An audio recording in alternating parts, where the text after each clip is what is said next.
Chapter 54. A Flurry in Stocks.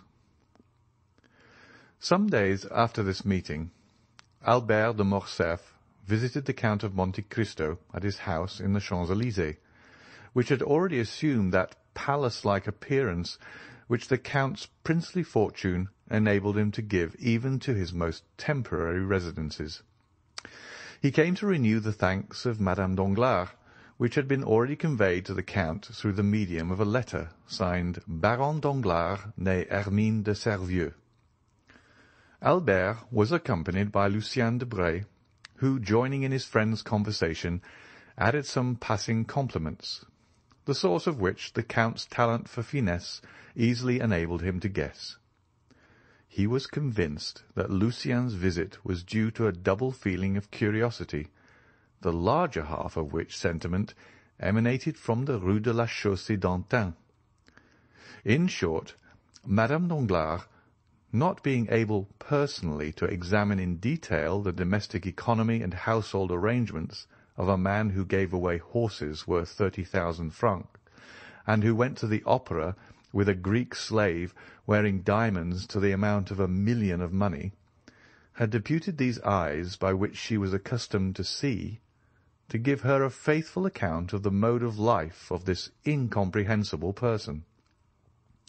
But the Count did not appear to suspect that there would be the slightest connection between Lucien's visit and the curiosity of the Baroness. "You are in constant communication with the Baron Danglars?" the Count inquired of Albert de Morcerf. "Yes, Count, you know what I told you." "All remains the same, then, in that quarter?" "It is more than ever a settled thing," said Lucien. And considering that this remark was all that he was at the time called upon to make, he adjusted the glass to his eye, and biting the top of his gold-headed cane, began to make the tour of the apartment, examining the arms and the pictures. "Ah," said Monte Cristo, "I did not expect that the affair would be so promptly concluded." "Oh, things take their course without our assistance. While we are forgetting them, they are falling into their appointed order, and when again our attention is directed to them, we are surprised at the progress they have made towards the proposed end. My father and Monsieur Danglars served together in Spain, my father in the army and Monsieur Danglars in the commissariat department. It was there that my father, ruined by the Revolution, and Monsieur Danglars, who never had possessed any patrimony, both laid the foundations of their different fortunes." "Yes," said Monte Cristo, "I think Monsieur Danglars mentioned that in a visit which I paid him. And," continued he, casting a side-glance at Lucien, who was turning over the leaves of an album, "Mademoiselle Eugénie is pretty, I think. I remember that to be her name." "Very pretty, or rather very beautiful," replied Albert, "but of that style of beauty which I do not appreciate. I am an ungrateful fellow." "You speak as if you were already her husband." "Ah," returned Albert in his turn, looking around to see what Lucien was doing. "Really," said Monte Cristo, lowering his voice, "you do not appear to me to be very enthusiastic on the subject of this marriage." "Mademoiselle Danglars is too rich for me," replied Morcerf, "and that frightens me." "Bah!" exclaimed Monte Cristo, "that's a fine reason to give. And you not rich yourself?" "My father's income is about 50,000 francs per annum, and he will give me perhaps 10 or 12,000 when I marry." "That perhaps might not be considered a large sum, in Paris especially," said the Count. "But everything does not depend on wealth, and it is a fine thing to have a good name and to occupy a high station in society. Your name is celebrated, your position magnificent, and then the Comte de Morcerf is a soldier, and it is pleasing to see the integrity of a Bayard united to the poverty of a Du Guesclin, Disinterestedness is the brightest ray in which a noble sword can shine. As for me, I consider the union with Mademoiselle Danglars a most suitable one. She will enrich you, and you will ennoble her." Albert shook his head and looked thoughtful. "There is still something else," said he. "I confess," observed Monte Cristo, "that I have some difficulty in comprehending your objection to a young lady who is both rich and beautiful." "Oh," said Morcerf, "this repugnance, if repugnance it may be called, is not all on my side." "Whence can it arise, then? For you told me your father desired the marriage." "It is my mother who dissents. She has a clear and penetrating judgment, and does not smile on the proposed union. I cannot account for it, but she seems to entertain some prejudice against the Danglars." "Ah," said the Count in a somewhat forced tone, "that may be easily explained.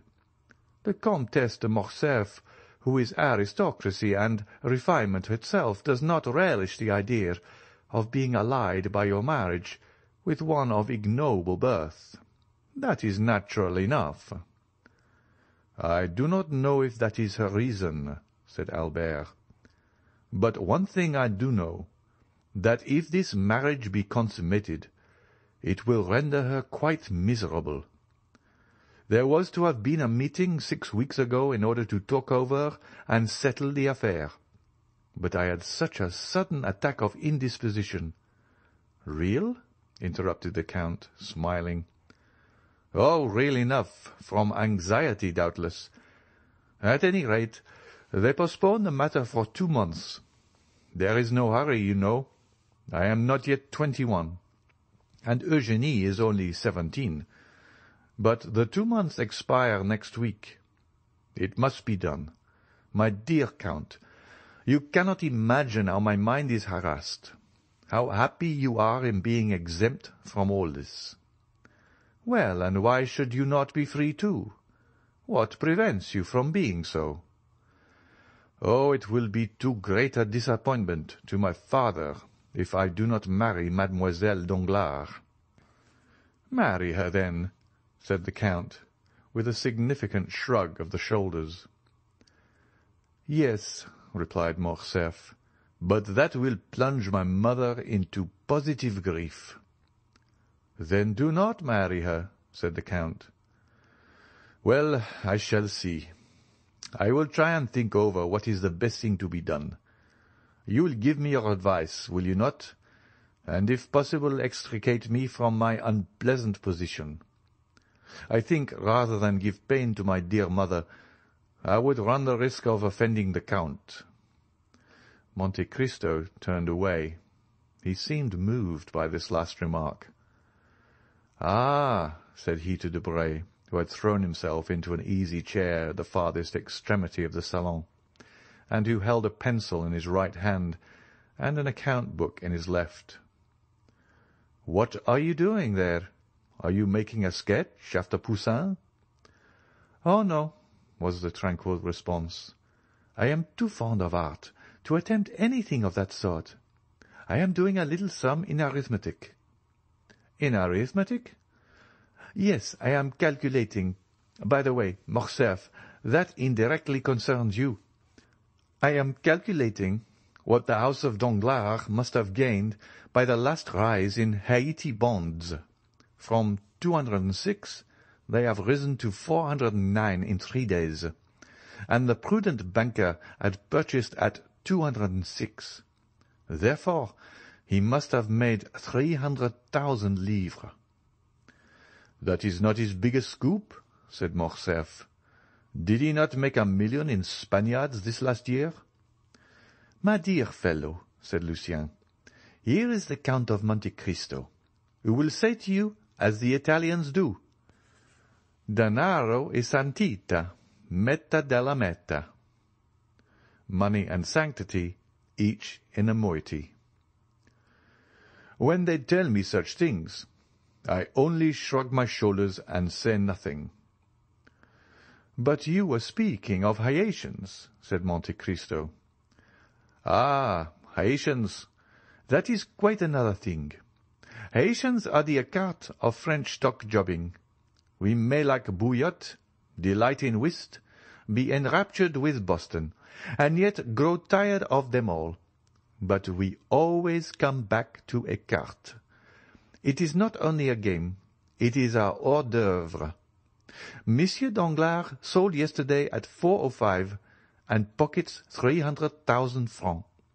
Had he but waited till today, the price would have fallen to 205, and instead of gaining 300,000 francs, he would have lost 20 or 25,000.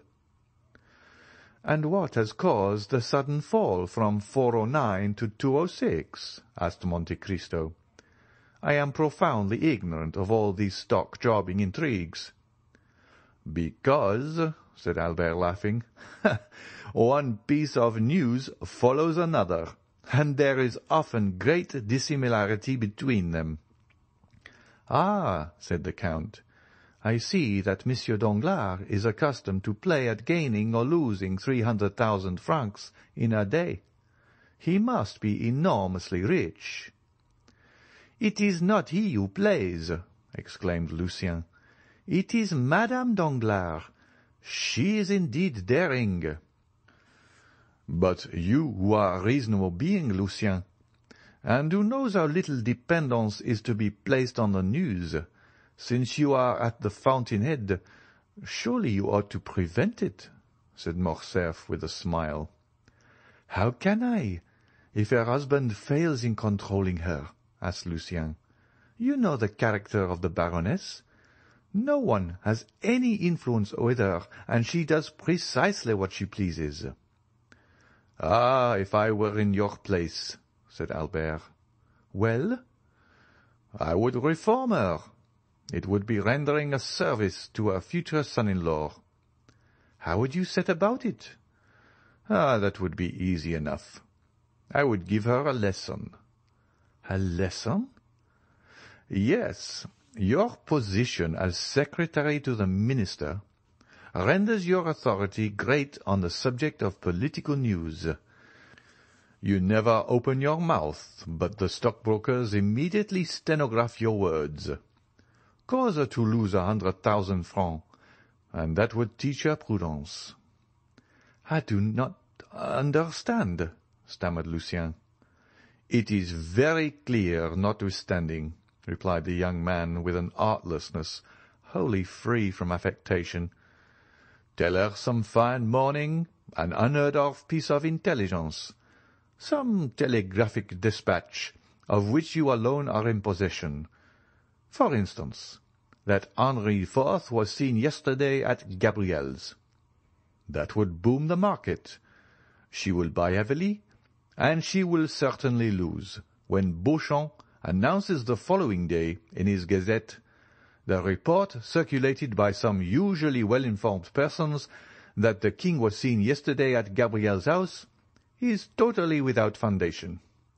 We can positively assert that His Majesty did not quit the Pont Neuf." Lucien half smiled.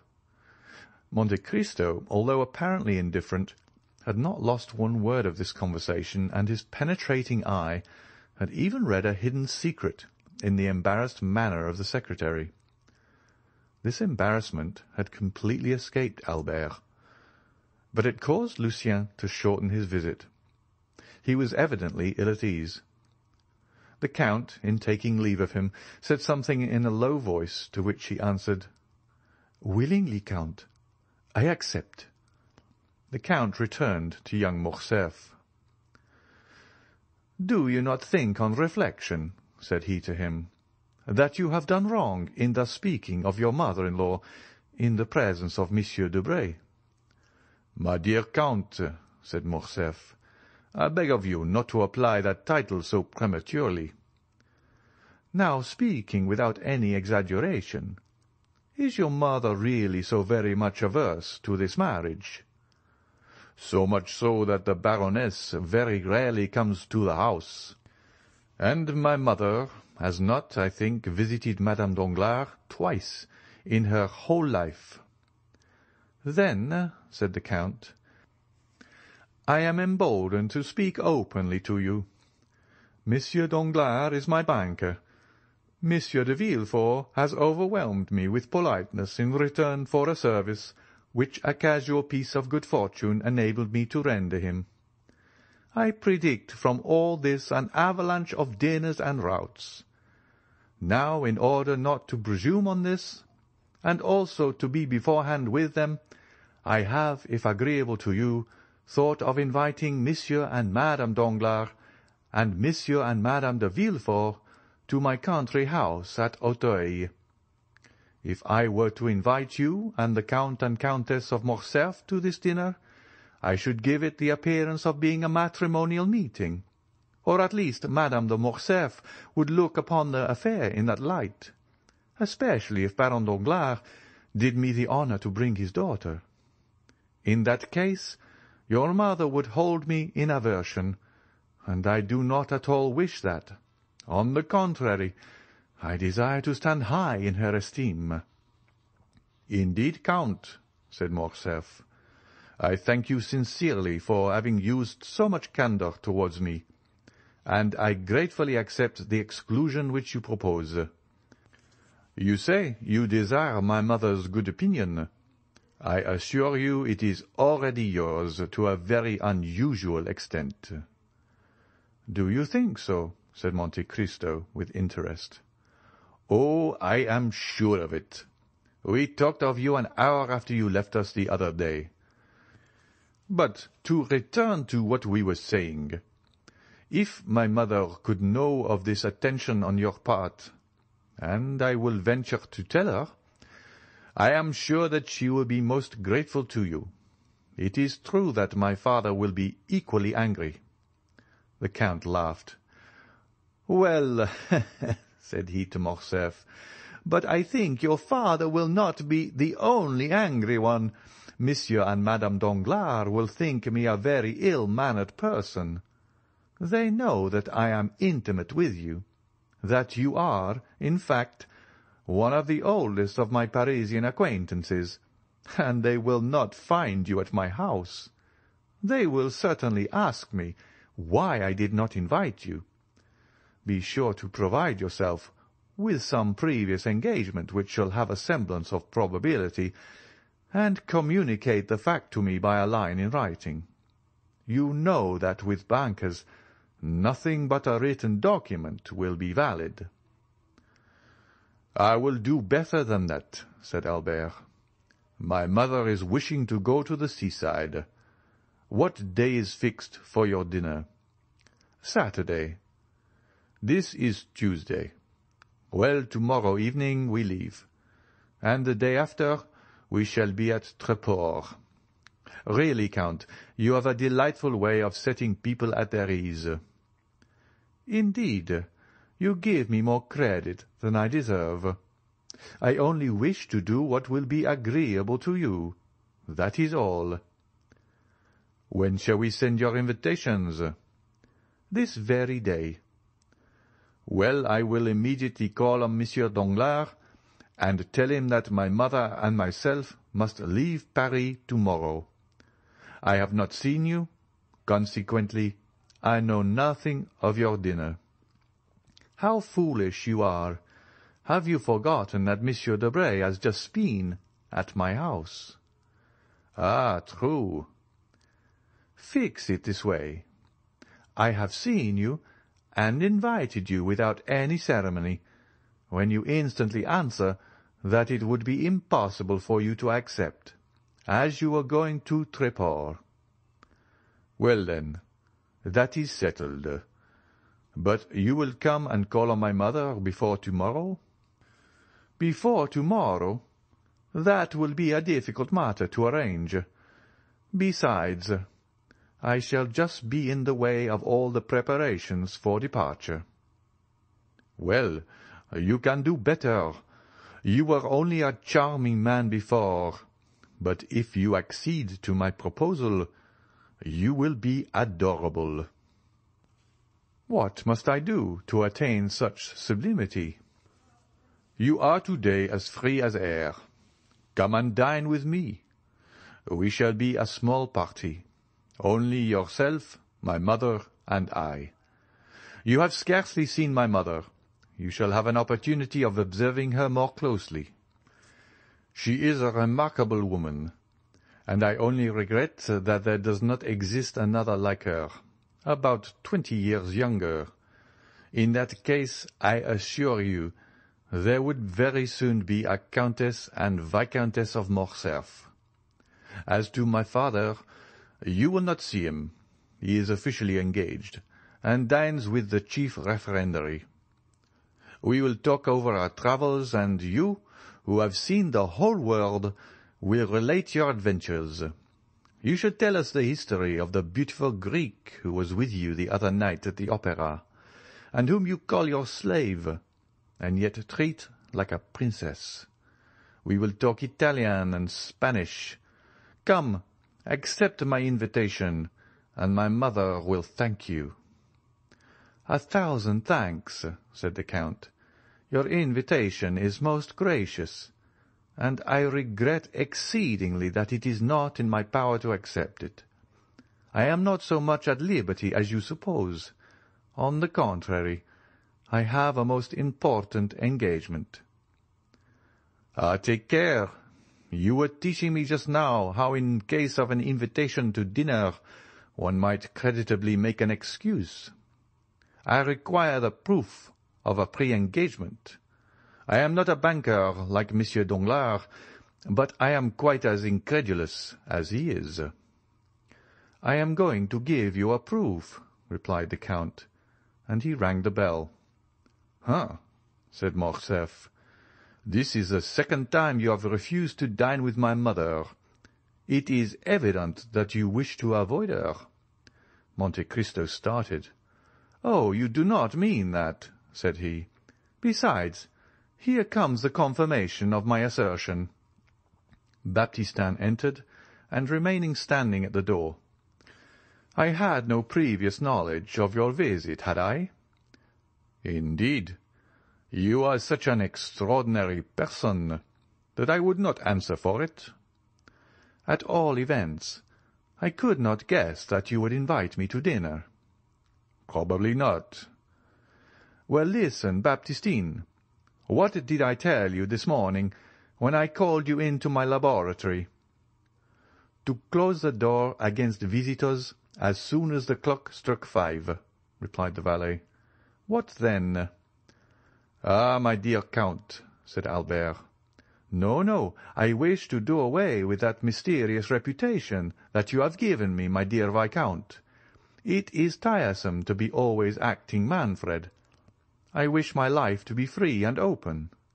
Go on, Baptistin." "Then to admit no one except Major Bartolomeo Cavalcanti and his son." "You hear? Major Bartolomeo Cavalcanti, a man who ranks amongst the most ancient nobility of Italy, whose name Dante has celebrated in the 10th canto of the Inferno. You remember it, do you not?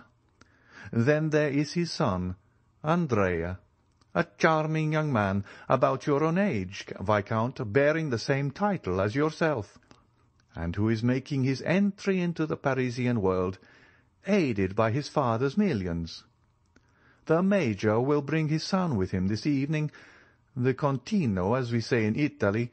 He confides him to my care. If he proves himself worthy of it, I will do what I can to advance his interests. You will assist me in the work, will you not?" "Most undoubtedly. This Major Cavalcanti is an old friend of yours, then?" "By no means. He is a perfect nobleman, very polite, modest, and agreeable, such as may be found constantly in Italy, descendants of very ancient families. I have met him several times at Florence, Bologna, and Lucca, and he has now communicated to me the fact of his arrival in Paris. The acquaintances one makes in travelling have a sort of claim on one. They everywhere expect to receive the same attention which you once paid them by chance, as though the civilities of a passing hour were likely to awaken any lasting interest in favour of the man in whose society you may happen to be thrown in the course of your journey. This good Major Cavalcanti is come to take a second view of Paris, which he only saw in passing through in the time of the Empire, when he was on his way to Moscow. I shall give him a good dinner. He will confide his son to my care. I will promise to watch over him. I shall let him follow in whatever path his folly may lead him.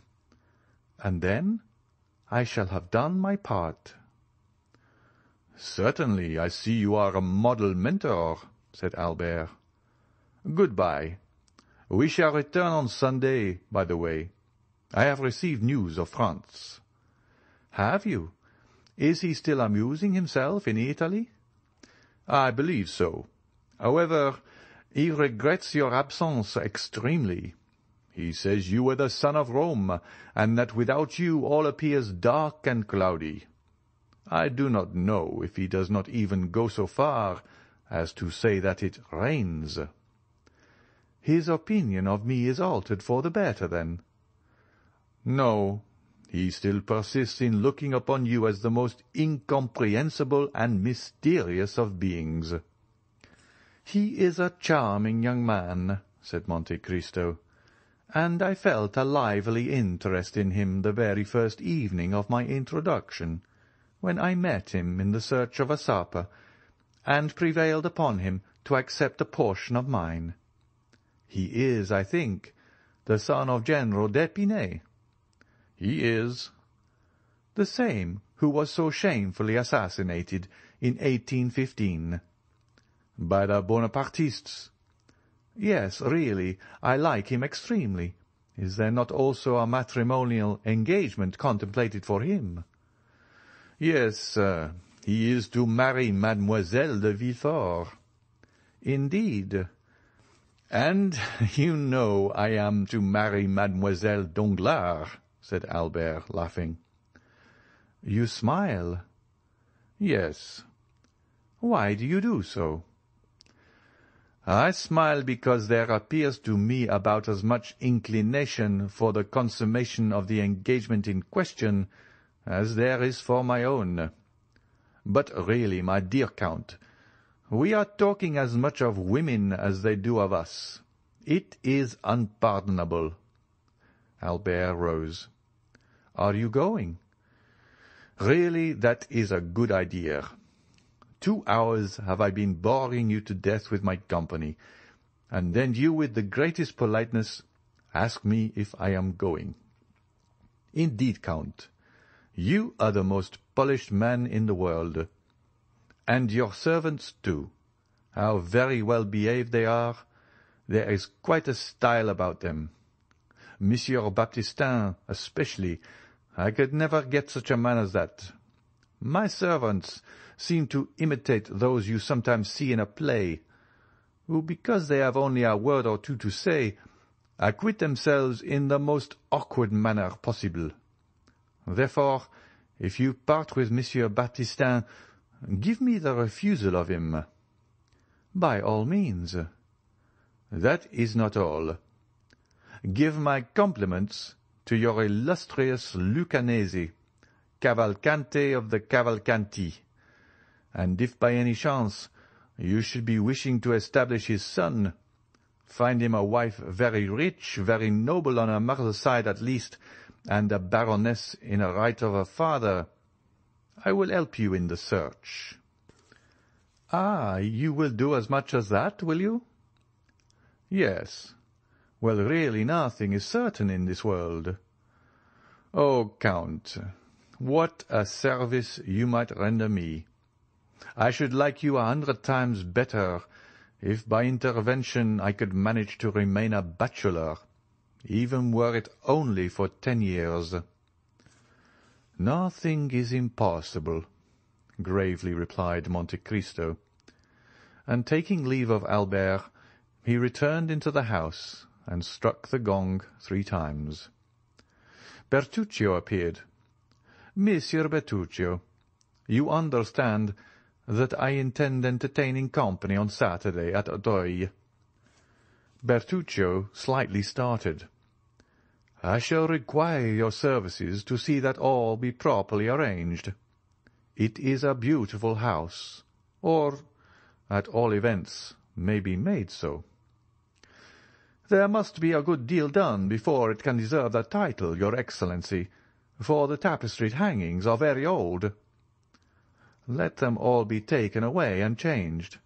Then, with the exception of the sleeping chamber, which is hung with red damask, you will leave that exactly as it is." Bertuccio bowed. "You will not touch the garden either. As to the yard, you may do what you please with it. I should prefer that being altered beyond all recognition." "I will do everything in my power to carry out your wishes, your Excellency. I should be glad, however, to receive your Excellency's commands concerning the dinner." "Really, my dear Monsieur Bertuccio," said the Count, "since you have been in Paris, you have become quite nervous, and apparently out of your element. You no longer seem to understand me." "But surely your Excellency will be so good as to inform me whom you are expecting to receive." "I do not yet know myself. Neither it is necessary that you should do so. Lucullus dines with Lucullus. That is quite sufficient."